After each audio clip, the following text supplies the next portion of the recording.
Kalau kalian yang sering kali mengalami batuk menahun, itu jangan dianggap sepele ya. Karena apa? Karena hal tersebut juga bisa aja terjadi dari tanda-tanda paru-paru mulai bermasalah.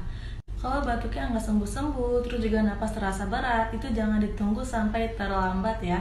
Rawat dari sekarang dengan mengkonsumsi Prolizin ini ya, yang dapat membantu melonggarkan pernapasan dan juga dapat menjaga kesehatan paru-paru. Kalau kalian yang ingin merasakan pernapasan lega dan juga paru-paru terjaga, langsung segera mengatasinya dengan mengkonsumsi Prolizin ini ya. Dan